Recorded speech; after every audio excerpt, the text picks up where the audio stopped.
Our lesson today is on translations and vectors.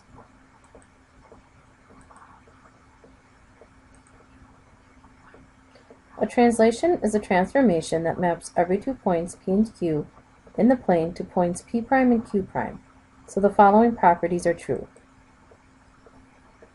The distance from P to P' is equal to the distance from Q to Q'. From P to P' is parallel to Q to Q'. Here's an example on a drawing of what it would look like. So if we take and move from P to P' and Q to Q', these lengths would be congruent and parallel. Translation theorem. A translation is an isometry.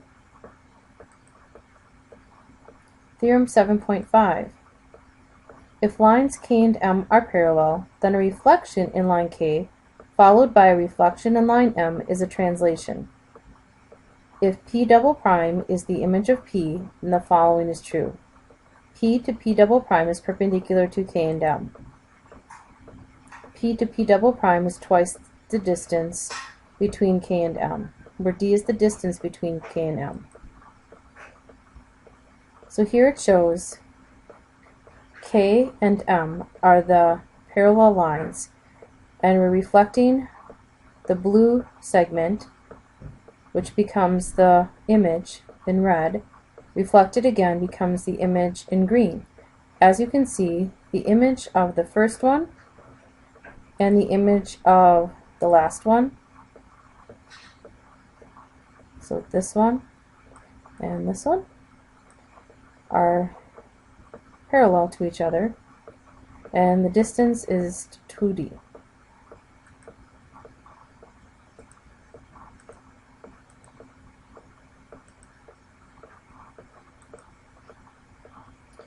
So here's our image again, and it shows the reflection line. So the question is, if H to B is 5 and D to H double prime is 2, so that would be the distance from here to here is 2, from here to here is 5.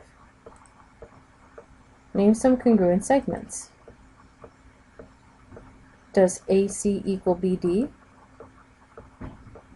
And what is the length of G to G double prime? Here are some congruent segments.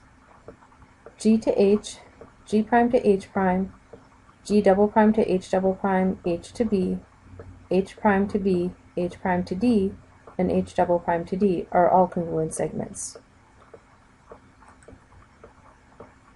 Does AC equal B to D? Yes. From A to C, this length equals the same length as B to D.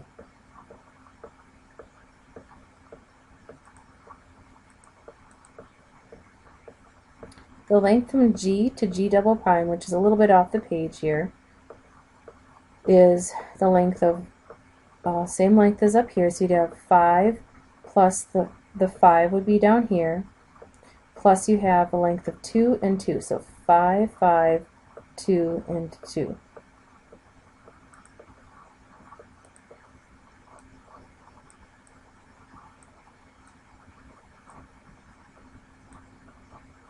So the total is 14 units.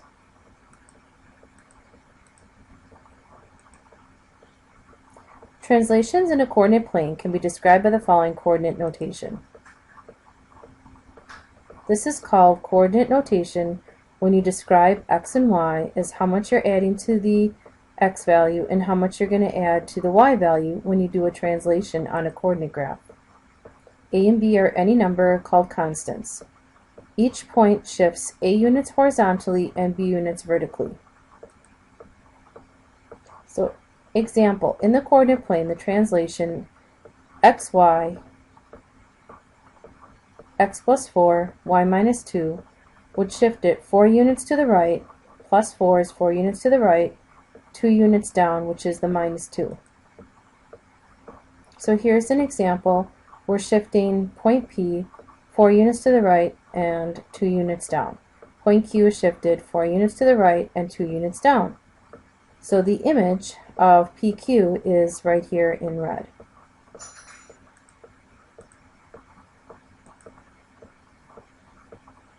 We can sketch a triangle with vertices given and then sketch the image after the translation. So our translation here, x minus 3, y plus 4, would mean 3 units to the left and 4 units up.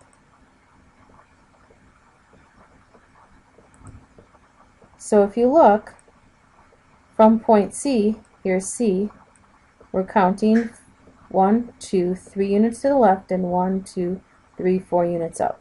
And here's our image. We do the same with B, count 3 units to the left and 4 units up. Same with A, 3 units left and 4 units up. So here are each of the image points, then we draw them to connect the triangle. So again, this indicates the minus 3, that we're moving 3 units to the left, and the plus 4 here means we're going to go 4 units up.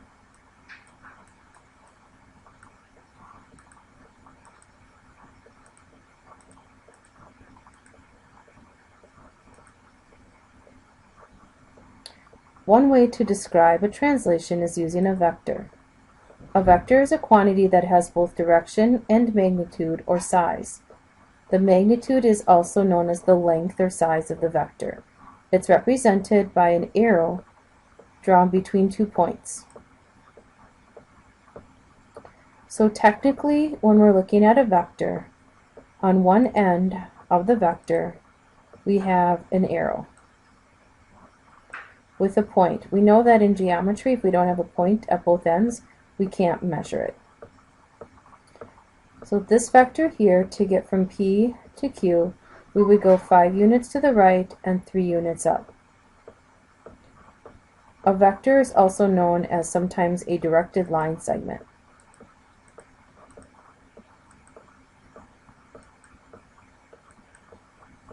The initial point or starting point of a vector is usually the point. In this case it was point P on the diagram we just looked at. The terminal point, or where it ends, was point Q. The vector is then named vector PQ. The horizontal component was 5, the vertical component was 3. The component form of a vector combines the horizontal and vertical components. So the component form is going to be vector 5, 3. Notice the notation here that we're using for vector. It looks like a less than and greater sign. That's the symbol for the component form of a vector. Here's our picture again. Here's our vector. So P is the initial point, Q is the terminal point. And we usually, when we write the symbol for it, it looks like a part of a line symbol with just a piece at the top. Sometimes people put it that looks more like a line, but this is the vector symbol.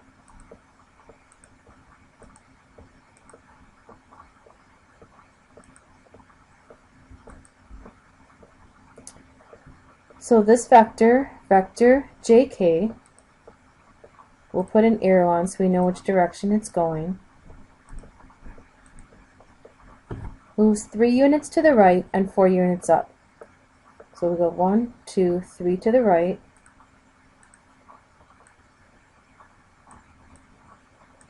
and 4 units up. So its component form is 3, 4.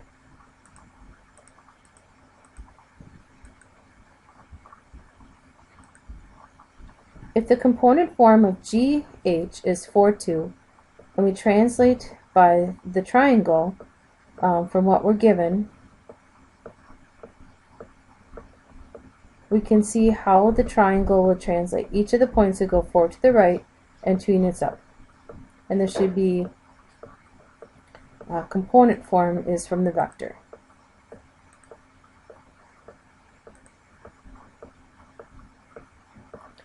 So let's figure out a component form that we can use here. To get from S to S prime, let's count. We're going 1, 2, 3, 4, 5, 6, 7, 8 units to the left,